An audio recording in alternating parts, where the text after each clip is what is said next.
अध्याय 8 यानी कि chapter 8 Indian climate vegetation and wild life, Bharat की जलवायु, वनस्पति और यहां के वन्य जीव। भारत की भौगोलिक स्थिति को देखें तो हम कहां पड़ते हैं, कहां पर हैं, और उसी हिसाब से क्लाइमेट, वेजिटेशन और वाइल्ड लाइफ है। 8 डिग्री से 37 डिग्री तक हमारा लैटिट्यूड है। इसी तरीके से करीबन 68 से 97 तक हम यहां से यहां तक हैं। कहने का मतलब कि काफी दूरी तक हम फैले हैं लैटिट्यूड और लॉन्गिट्यूड में। और एक चीज बताना जरूरी है जिससे आप ये सारी चीजें समझ पाएं, वो है ये। आप ये देखिएगा कि ये है विषुवत वृत्त यानी कि हमारी भूमध्य रेखा, इक्वेटर 0 डिग्री। अब 0 डिग्री से मकर रेखा या फिर कहें 30 डिग्री, अगर एक न्यूमरल नंबर ले लें तो 30 डिग्री नॉर्थ और 30 डिग्री साउथ तक बहुत गर्मी पड़ती है, क्योंकि सूर्य की रेखा सीधी पड़ती है इन इलाकों में, क्योंकि ये 0 डिग्री पे बिल्कुल सीधी पड़ती है। थोड़ी कम है क्योंकि जो पृथ्वी है थोड़ी सी टिल्ट है, लेकिन फिर भी ये इलाका बहुत गर्म रहता है। ये जो मैं दिखा रहा हूं ये वाला, इसलिए इसको उष्ण कटिबंध कहा जाता है। उष्ण कटिबंध ध्यान रहेगा, उष्ण, इसको ट्रॉपिकल सीजन जोन कहा जाता है। ये गर्मी वाला हो गया। अच्छा, सबसे ऊपर चले जाइए तो यहाँ पर सूर्य की किरणें बहुत कम पड़ती हैं, तो ये ठंडा इलाका है। यहाँ देखिए सब बर्फ बर्फ बर्फ है यहाँ पर, तो इसको शीत कटिबंध कहते हैं। शीत कटिबंध यानी पोलार जोन, या इसका और भी नाम है, अभी हम डिस्कस करेंगे। लेकिन ये जो बीच का पोर्शन है, यहाँ गर्मी भी है और सर्दी भी है। मतलब सर्दी ऐसी पड़ती है कि बर्फ गिरती है, और गर्मी ऐसी है कि थोड़ी बहुत अच्छी खासी, यहाँ के कंपैरिजन में तो नहीं, लेकिन फिर भी गर्मी पड़ जाती अच्छी खासी, इस कंपैरिजन में नहीं। इसको हम टेम्परेट जोन कहते हैं। तो हिंदुस्तान कहाँ आता है? हिंदुस्तान जो है उसका बहुत सारा पार्ट जो है वो यहीं पे आ रहा है, ट्रॉपिकल जोन में, यानी कि उष्ण कटिबंध में। तो हमारा जो जलवायु वगैरह होगा उसको हम इस तरीके से देखेंगे। और हमारा जो ऊपर का पोर्शन है, देखिएगा कश्मीर बिल्कुल ठंडा इलाका है ना, तो ये जो इलाका है कश्मीर का, ये चला जाता है आपके टेम्परेट जोन में, यानी कि शीतोष्ण कटिबंध में। और भी सारी चीजें हैं जो ये इफेक्ट करती हैं। तो इसमें पहली चीज ये है कि मैं आपको अंतर बताऊंगा 2 चीजों में। एक है वेदर और क्लाइमेट। वेदर और क्लाइमेट, तो आप बोलते हैं कि आज यार बड़ी गर्मी हो रही है, बहुत गर्मी है, कल तो ठंडा था और परसों बरसात होने वाली है। तो ये जो डिस्कशन आपने किया 1 दिन का, 2 दिन का, तीसरा दिन का, तो जब आप मोमेंटरी डिसीजन लेते हैं, जो भी आपके मौसम को आपको लग रहा है कि किस तरीके का गर्मी हो रही है, सर्दी हो रही है, डे टू डे चेंज, जो हर दिन का जो चेंज है एटमॉस्फेयर में आपके आसपास, आप उसको फील करते हैं, उसे हम कहते हैं वेदर। तो आप किसी के पास जाएंगे और पूछेंगे आज का वेदर कैसा है, और भाई आज का वेदर कैसा है। लेकिन जब आप किसी एक इलाके में चले जाए, अब यहां का इलाका में अगर यहां पर आ जाए तो कोई भी ये कहेगा कि ये तो गर्म इलाका है। लेकिन फिर आप बोलेंगे कि अरे मैंने तो सुना है कि यहां पर रात को बहुत ज्यादा ठंड हो जाती है, फिर ये गर्म इलाका कैसा है? वो इसलिए कि अगर आप 30 साल से ऊपर किसी एक जगह का क्या वेदर देखें, मतलब 1 से 30 साल से ऊपर, मैं कह रहा हूं 30 साल नहीं, 30 साल से ऊपर, इससे कम नहीं होना चाहिए।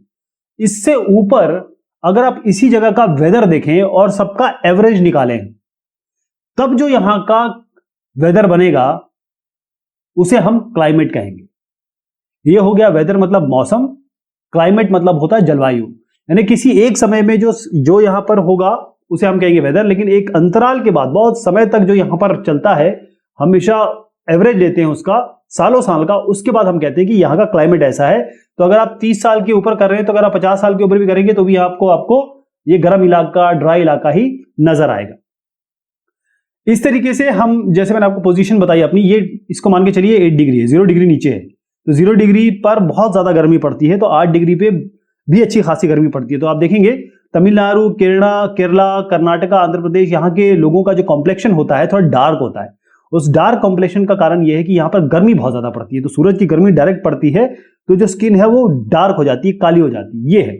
और आप कश्मीर में जाएंगे तो ये लोग यहाँ पर आपको थोड़े से फेयर मिलेंगे। फेयर इसलिए क्योंकि यहाँ पर ठंडा रहता है, जो धूप है, धूप की कहे एनर्जी, या ये कहें कि उसकी जो इंटेंसिटी है वो कम रहती है, इसलिए आपको यहाँ पर फेयर लोग मिलेंगे और यहाँ पर बीच में आपको गेहूं कलर के मिलेंगे, गेहूं जैसे ठंड ये ब्लैक और व्हाइट को मिला लें उस तरीके से जो कॉम्बिनेशन बनेगा, गेहूं कलर के लोग मिलते हैं। और ये केवल इसी कारण से है कि जिस हिसाब से गर्मी पड़ रही है। अब 4 सीजन जो हमारे बन जाते हैं, अगर हम इनको देखें, देखिए सारे सीजन जो बनेंगे वो मॉनसून के हिसाब से बनेंगे। किसके हिसाब से? मॉनसून के हिसाब से। अब ये मॉनसून शब्द कहां से आया, पहले मैं आपको ये बता दूं कि जो मॉनसून शब्द है वो आया है मौसम शब्द से। ये है अरबी शब्द, अरबी शब्द है ये। वो होता क्या था पहले, बहुत पहले जमाने में, बहुत पहले की बात कर रहा हूं मैं, मतलब हजारों साल पहले की बात कर रहा हूं, सैकड़ों साल पहले की बात कर रहा हूं। तो लोग यहां पर आते थे, इधर आते थे, और यहां पर मतलब अरब से, खास तौर पे ये अरब यहां पर है ना, इधर से आते थे, क्योंकि पाकिस्तान है, पाकिस्तान के बाद हमारा ईरान पड़ जाता है, ईरान के बाद इराक, ऐसे करके ये अरब इलाका हो गया। तो यहां से लोग आते थे खासतौर पे मसालों को लेने, और बाकी हमारा जो बहुत अच्छा जो वूल कहते हैं उसको शनील कहते हैं, उन सबको लेने के लिए बहुत सारे लोग आया करते थे और अपनी भी चीजें दिया करते थे तो ट्रेड के लिए। तो जब वो आते थे तब तो उनको दिखता था कि बरसात हो रही है, फिर वापस जाते थे तो देखते थे बरसात हो रही है। उसमें आता हुआ मानसून और जाता हुआ मानसून उनको दिखता था, तो वो समझ नहीं पाया इस चीज को। तो उसको उन्होंने कहा यार ये पानी पानी हो रहा है, ये मौसम नाम रख दिया इसका। तो अगर वो यहाँ पर रहते थे इराक में तो बोलते थे कि हिंदुस्तान के बारे में जब बात करते थे तो वहां मौसम के बारे में बात करते थे, और उसी मौसम से वो मौसम बन गया, और उसी मौसम से ये मानसून बन गया। ये शब्द यहां से आए। अब होता यह है कि ये जो सीजन है हमारे सारे के सारे वो इसी पे डिपेंड करेंगे, मौसम पे, यानी कि मानसून पे। मानसून, तो मानसून एक समय एंटर करता है, फिर यहां रहता है, फिर वापस जाता है। तो मानसून के आने के पहले, मानसून के आने पर, मानसून के निकलने पर और मानसून के निकलने के बाद, ऐसे 4 सिचुएशन, 4 हमारे, अगर हमारा एक साल है तो उसको हम डिवाइड कर दें 3 महीने, या और भी मतलब और थोड़ा सा डिटेल में जा सकते हैं। तो अभी मोटे तौर पे समझिए कि ये जो मानसून का आना, मौसम का जाना, उससे पहले उसके बाद में, इस तरीके से हमारे 4 मौसम बन जाते हैं। 4 मौसम हो गया। ठंडा मौसम विंटर जो है दिसंबर से लेकर फरवरी तक।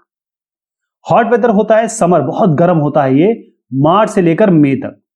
उसके बाद होता है साउथ वेस्ट मानसून, हमारे नॉर्थ हो गया, ये साउथ हो गया, ये ईस्ट हो गया, ये वेस्ट हो गया। तो साउथ वेस्ट ये हुआ ना, तो मानसून यहां से आता है, ऐसे यूं आता है मानसून। मैं भी मानसून के बारे में बताता हूं आपको, पहले ये समझ लीजिए कि 4 कौन कौन से होते हैं। 4, एक तो ये हो गया, विंटर हो गया, समर हो गया, फिर हो गया रेनी सीजन। रेनी सीजन कब तक आता है? जून से लेकर सितंबर तक। और उसके बाद रिट्रीटिंग मानसून, मानसून बढ़ा, अभी मानसून वापस भी जाएगा, तो वो जो हो गया आपका अक्टूबर से लेकर नवंबर तक। ऐसे याद रखिएगा इसको। अब जरा मैं आपको मानसून के बारे में बता दूं। होता यह है कि हवा जो है, यानी विंड, ये हमेशा हाई प्रेशर से लो प्रेशर में मूव करती है। अगर यहाँ पर एयर है, जैसे इसको लो प्रेशर यहाँ मिलेगा वो यहाँ से मूव करेगी। अब और ये, इसको ऐसा मत समझ लीजिए आसपास की बात, ये हजारों किलोमीटर और लाखों किलोमीटर चलती है ये हवाएं। ऐसा नहीं यहाँ कश्मीर में अगर यहाँ पर बर्फ गिर जाती है तो यहाँ ठंड हो जाती है, ऐसा होता है ना, इसी तरीके से। तो ये ऐसा होता है कि यहाँ पर जो चाइना, ये जो तिब्बत का पठार है, तिबेटियन प्लेट्यू है, ये बहुत गर्म हो जाता है। गर्म जब होता है तो यहां पर बन जाता है कम दबाव का क्षेत्र। तो यहां से नीचे से हवाएं चलती है इसको भरने के लिए, ऐसे यूं जाती है भरने के लिए, ऐसे। तो ये हवाएं, क्योंकि यहां हाई प्रेशर है और यहां लो प्रेशर है, तो ये यूं जाके बढ़ती है, यूं जाके जाने की कोशिश करती है। अब ये जो हवाएं आ रही है वो कहां से आ रही है? ये अरेबियन सी के ऊपर से आ रही है। इसका मतलब इनमें पानी आ जाता है, मतलब आर्द्रता आ जाती है, नमी आ जाती है। इसी तरीके से वो यहां से बे ऑफ बंगाल से जो कुछ ऐसे होके आती हैं, तो इसका मतलब बे ऑफ बंगाल से जा रही है। बे ऑफ बंगाल फिर से समुद्र है, इसमें आर्द्रता ले लेता है, यानी हवा जो है वो पानी या फिर नमी ले लेता है।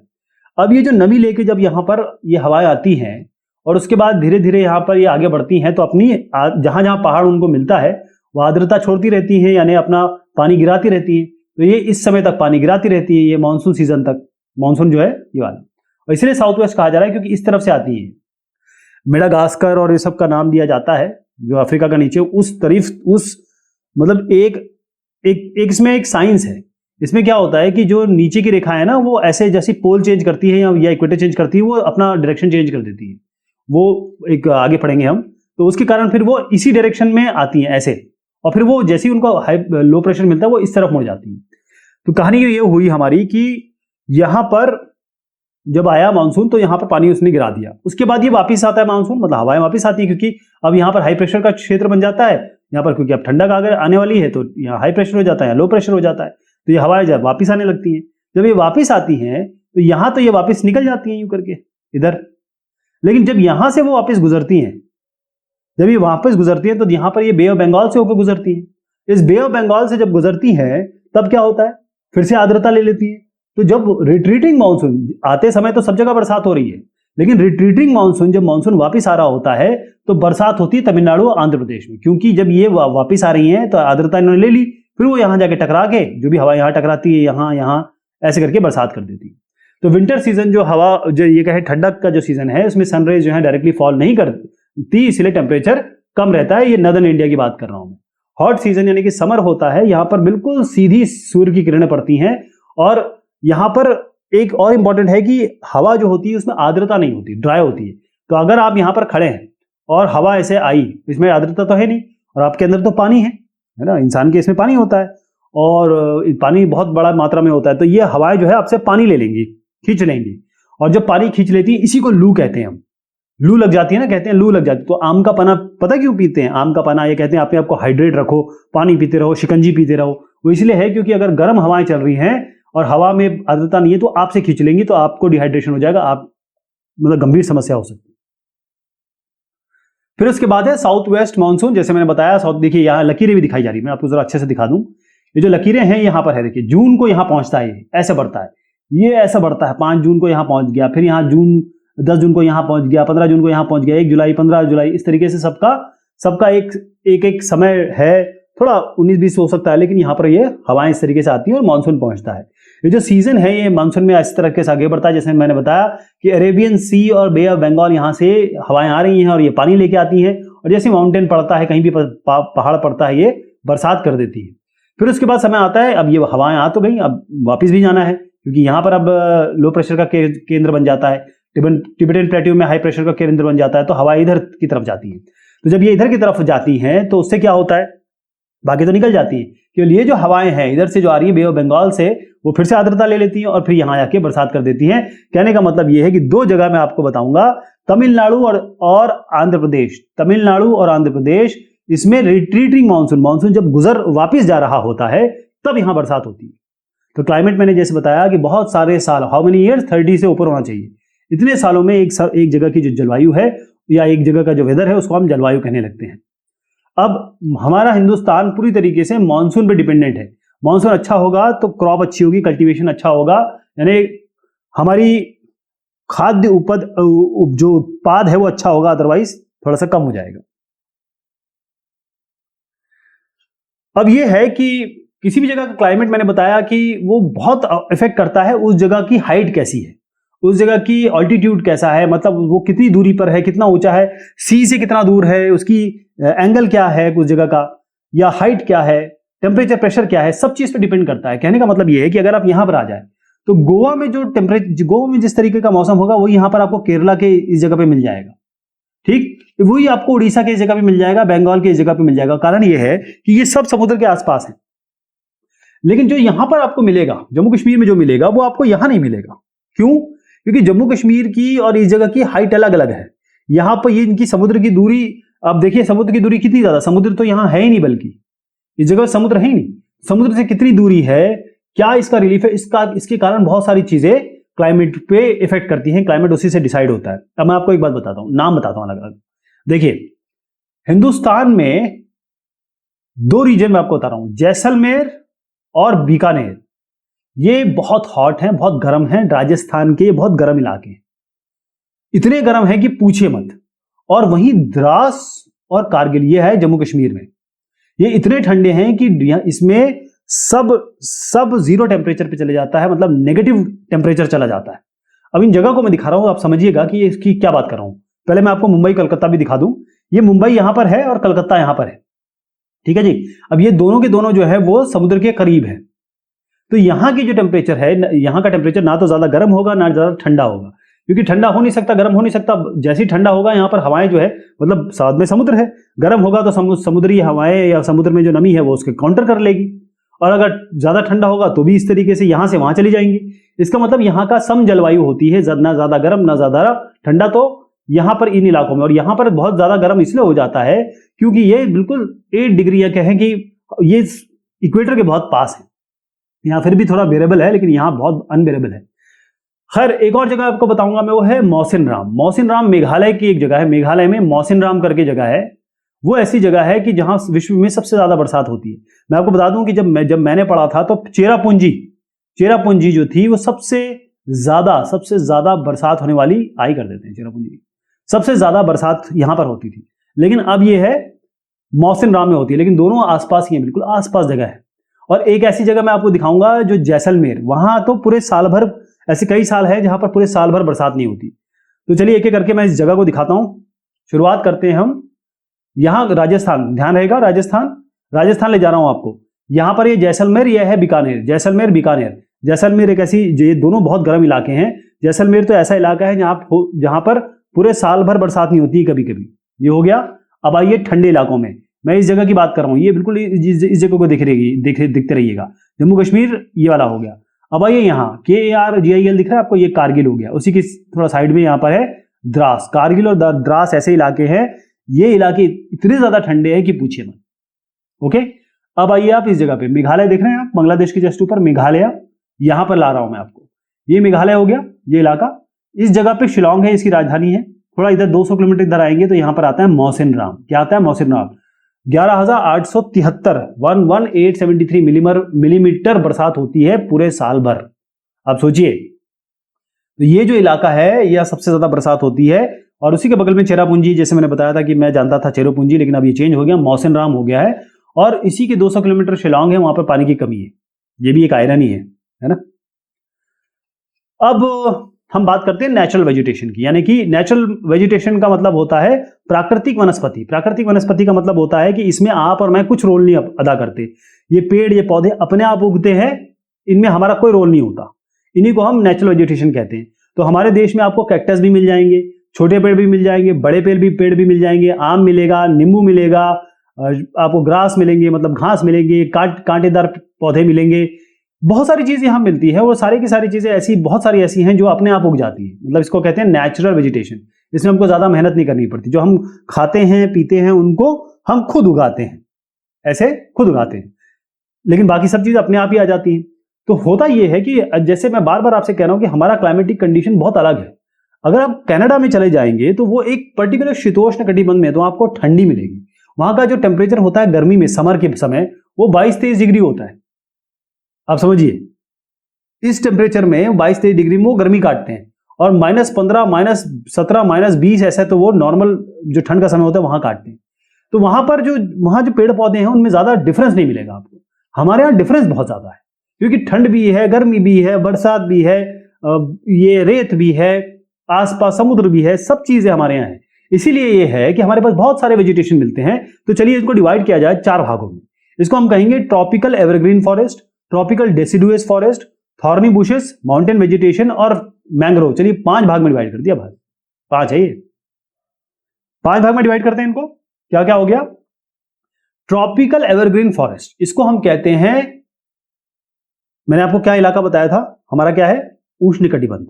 उष्णकटिबंध, तो उष्णकटिबंधीय सदाबहार वन, क्या कहेंगे इसको? उष्णकटिबंधीय सदाबहार वन, ट्रॉपिकल एवरग्रीन फॉरेस्ट। यह है ट्रॉपिकल डेसिडुअस फॉरेस्ट। उष्णकटिबंधीय ये है, ये अपने पत्ते गिरा देते हैं, ठीक। डेसिडुअस का मतलब होता है कि वो एक समय में अपना पत्ता गिरा देते हैं, तो डेसिडुअस फॉरेस्ट। थॉर्नी बुशेस तो खैर कांटेदार हो गए। माउंटेन वेजिटेशन जो हमको पहाड़ों पे मिलती है, और मैंग्रोव वो होते हैं जो हमको समुद्री इलाके में वहां मिलेगी, जहां पर समुद्र और जमीन मिलते हैं, वहां पर जो फॉरेस्ट होते हैं। अब ट्रॉपिकल रेन फॉरेस्ट, अब रेन फॉरेस्ट को इसलिए कहा जा रहा है कि ये बरसाती है, इनको कहते हैं हम उष्णकटिबंधीय वर्षा वन। सदाबहार वन भी कहते हैं और वर्षा वन, दोनों ही एक ही बात है, ध्यान रखिएगा।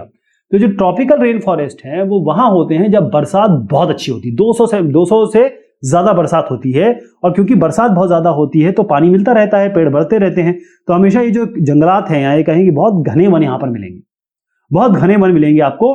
ये जो इलाका आप ये देख रहे हैं ना, यहां से यहां तक का, ये सारा इलाका वही है। ऐसे और भी इलाके हैं, देखिए ये मैं आपको दिखा रहा हूं कौन सा इलाका, ये ट्रॉपिकल मानसून तो है ही, और ऐसा जहां पर बरसात, क्योंकि यहां पर बरसात बहुत ज्यादा बरसात करती है, यहां पर थोड़ा सा पहाड़ी इलाका है तो इस जगह बरसात नहीं हो पाती, क्योंकि बरसात यहीं हो जाती है, यहां नहीं हो पाती। मतलब ये वेस्टर्न घाट का ईस्टर्न पार्ट है, वेस्टर्न घाट का ईस्टर्न पार्ट है, यहां नहीं हो पाती, यहां होती है। अब ये जो इलाका है वो आप देख लीजिए कहां कहां आपको दिख रहा है, ये जो, और इससे ट्रॉपिकल, मतलब सब अगर देखा जाए तो सबसे ज्यादा बरसात तो यहीं होती है, उसके बाद थोड़ा हल्के में फिर ऊपर बढ़ेंगे, ये इस इलाके पे जाएंगे। खैर इधर पे हम आ गए।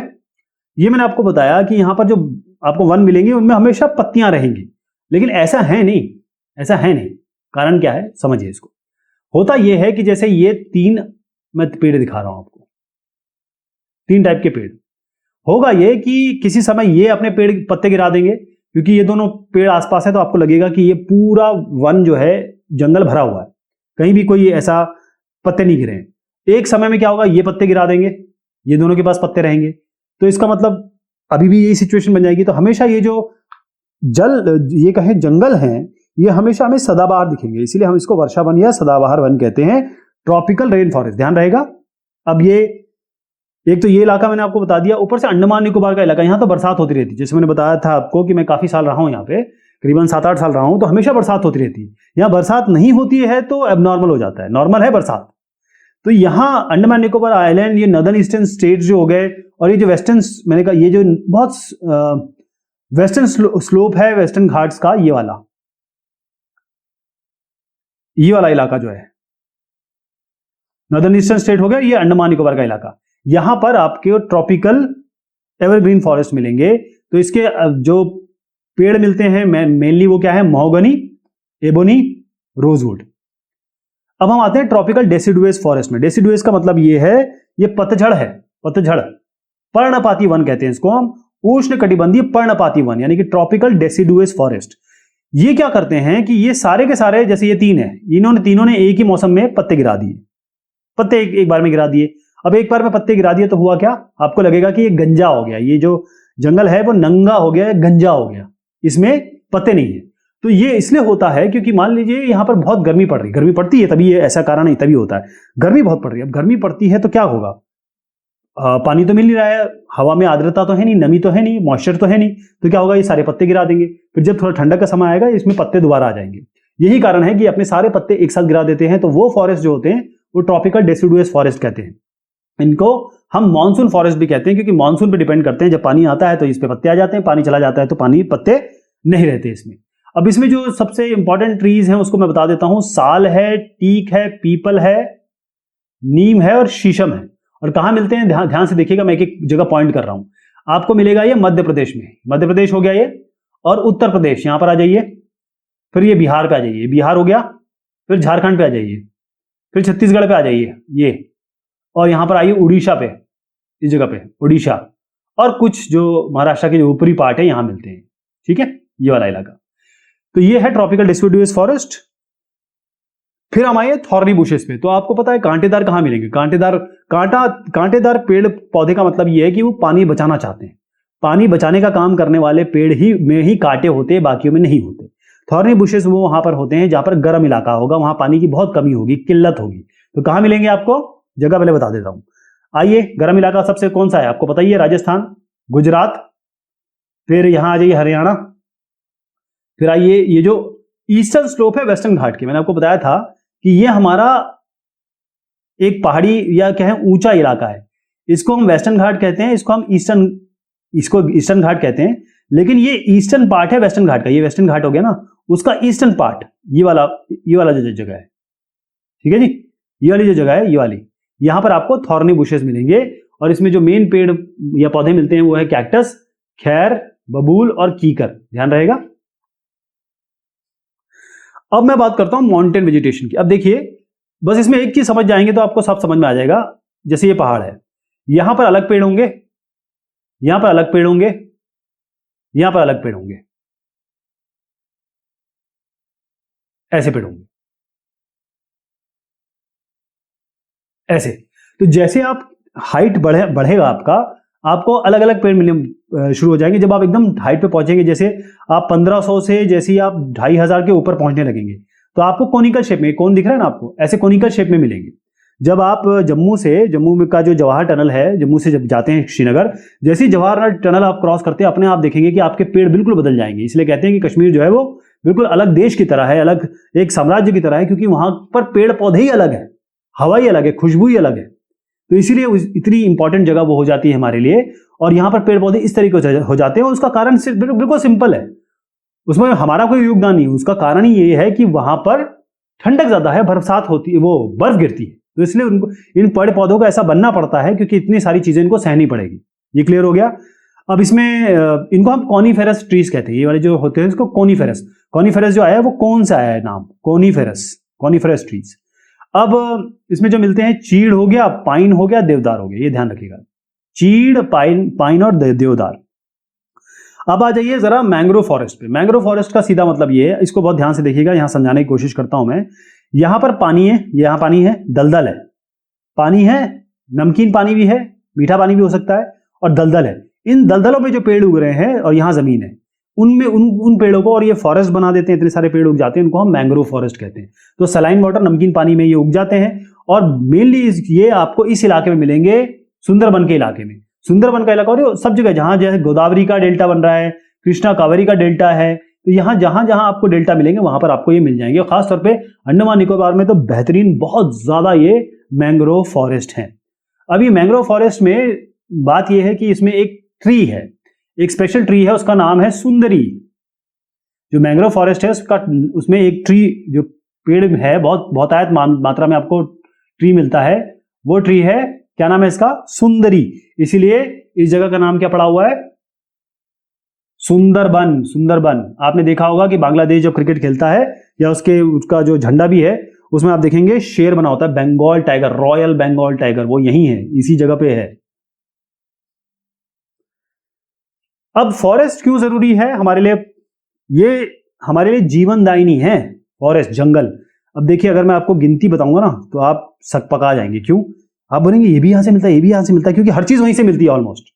फर्नीचर आपके घर में है, वहीं से आया है।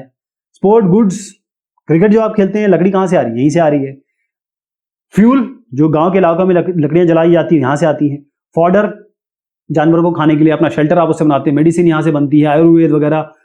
हवा ये देता है पेड़, सबसे इंपॉर्टेंट है कि पेड़ पौधे आपका ऑक्सीजन देते हैं, कार्बन डाइऑक्साइड लेते हैं, हवा आपको यहाँ से मिलती है। चाहे शहद ले ले, चाहे कोई भी फ्रूट ले ले, गम हो गया, रेजिन हो गया, लाख हो गया, या ये जानवर यहाँ पर रहते हैं, लकड़ियाँ, टिम्बर हो गई, रबर, ये सब यहीं से मिलता है ऑलमोस्ट। आप जो अगर अपना जो स्कूटर चला रहे हैं, साइकिल चला रहे हैं, उसमें जो टायर है ना, वो इसी से बना हुआ है, ये जंगल से आया हुआ है।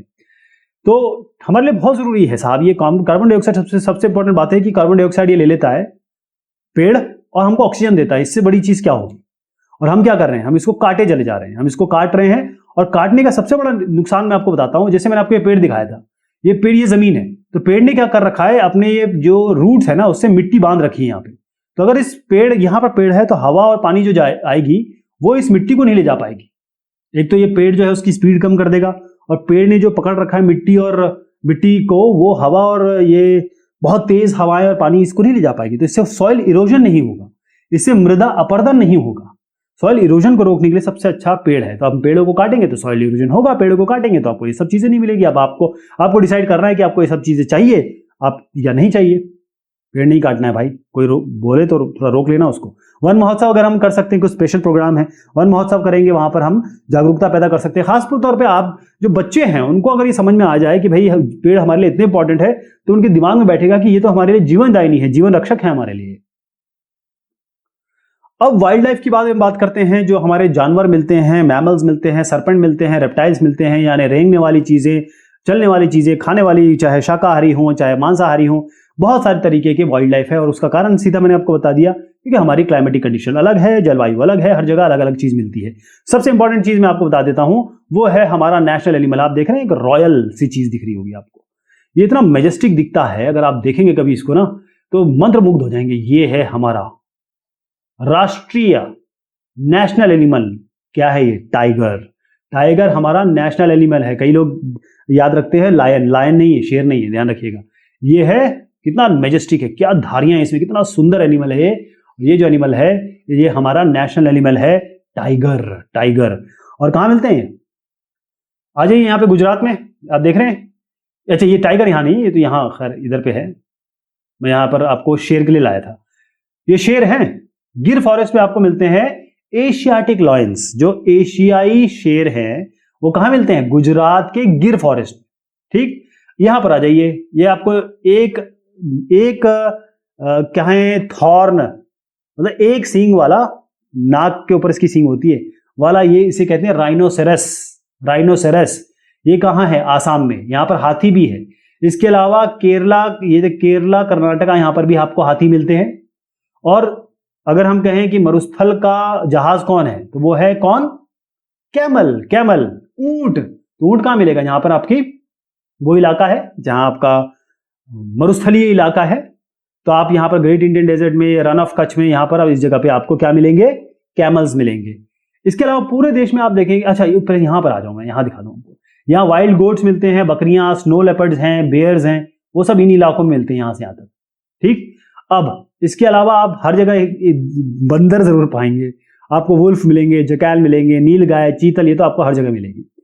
अब आइए एक और मैजेस्टिक बर्ड पे ले जाता हूं आपको, इतनी सुंदर है। और जब ये प्रजनन करते हैं, यानी संभोग क्रिया में के पहले ये अपना ये पर जब फैलाते हैं, तो इनसे सुंदर कोई भी बर्ड नहीं है पूरे विश्व में। और ये है मोर। क्या है ये? मोर। नेशनल बर्ड है हमारा पीकॉक। पीकॉक कौन है? ये पीकॉक। याद रहेगा, ध्यान रखिएगा, ये दोनों बहुत इंपॉर्टेंट सवाल है।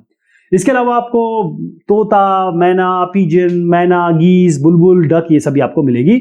और इन सबको बचाने के लिए हमने नेचुरल हैबिटेट बना रखे हैं। लेकिन हम लोग क्या करते हैं, देखिए हमारी प्रॉब्लम ये है कि हम ना छोटे से फायदे के लिए हम इन बेचारों को मारते हैं, काटते हैं। और सबसे बड़ी बात है कि हम जैसे लोग खरीदते भी हैं इनके हड्डियां, इनके हॉर्न, फर्न, स्किन, फेदर, सब बताते हैं, देखो ये शेर किससे बना, देखो ये इसके स्किन से बना हुआ है। अब हम लोग ये ऐसा कर रहे हैं, जब हम खरीदने वाले होंगे तो लोग बेचने वाले भी होंगे। बेचेंगे कहां से? वो इनको मारेंगे तभी वो बेच पाएंगे। और अब देखिए इतनी सारी न्यूज है, कितना हम लोग नुकसान कर रहे हैं। और ये इंसान की लालच है जो ये सब कराती है। हम लोग लालची तो नहीं है ना, आप और मैं तो नहीं है ना, तो नहीं करना है सब, है ना। तो इसीलिए हमको करना क्या है, इन सबको बचाना है। सरकार भी इसके लिए बहुत बचाव का काम कर रही है। अब देखिए मैं आपको दिखाता हूं सरकार ने कितना काम कर रखा है। हमारी देश की सरकार बहुत बढ़िया है, बहुत बढ़िया काम करती है, चाहे वो कांग्रेस की हो चाहे बीजेपी की हो। नेशनल पार्क बनाए हुए हैं, गोले गोले देख रहे हैं आप, ये गोला ताडोबा, ये रणथंभौर, शिवपुरी, ये दुधवा, ये सब जो देख रहे हैं आप नेशनल पार्क है। वाइल्ड लाइफ सेंचुरी बना रखी है, देखिए कितनी सारी वाइल्ड लाइफ सेंचुरी बनी है यहाँ पर। और इसका नाम भी मैं नहीं पढ़ पाऊंगा, मेरे को तो डिफिकल्ट लग रहा है। और ये गोले गोले देखिए, काजीरंगा पढ़ लेता हूँ मैं। काजीरंगा हो गया क्या? नहीं, वाइल्ड लाइफ सेंचुरी नहीं है काजीरंगा, तो आपका नेशनल पार्क है। उसके अलावा ये सब मैंने दिखा दिया आपको, इसको जरा थोड़ा टाइम दे के देख लीजिएगा। टाइगर रिजर्व्स हैं, शेर तो बहुत ज़रूरी है क्योंकि हमारे फूड चेन का सबसे इंपॉर्टेंट पार्ट है टाइगर। और हमारा क्या है, ये नेशनल एनिमल है साहब। और उसके लिए ये जो इलाके हैं, यहाँ सुंदरबन हो गया, ये इलाका हो गया, ये सब यहाँ पर हमको अपने टाइगर रिजर्व्स हैं। इसके अलावा हमारे कुछ पड़ोसी अतिथि भी हैं। ये जो पक्षी है ये हमारे यहाँ आते हैं, प्रजनन के लिए आते हैं, या बहुत ज़्यादा जो ठंड होती है उससे बचने के लिए आते हैं। तो ये पेलिकन, साइबेरियन क्रेन, स्ट्रॉट, फ्लेमिंगो, पिनटेल, डक, खरल्यूम, ये माइग्रेट करके आते हैं बहुत बड़ी जगह से। जैसे साइबेरियन क्रेन है, ये साइबेरिया से चले आते हैं और ये दिसंबर तक आते हैं और हमारे साथ मार्च तक रहते हैं। तो ये हमारे अतिथि है, इनको देखिए, इनको सलाम करिए और उनको फोटो वोटो खींचिए। काम मारना वरना कर रहे हैं, है ना, पब्लिक ये सब गड़बड़ काम कर रही है। चलिए जी, बहुत शुक्रिया, बहुत मेहरबानी आप सभी की।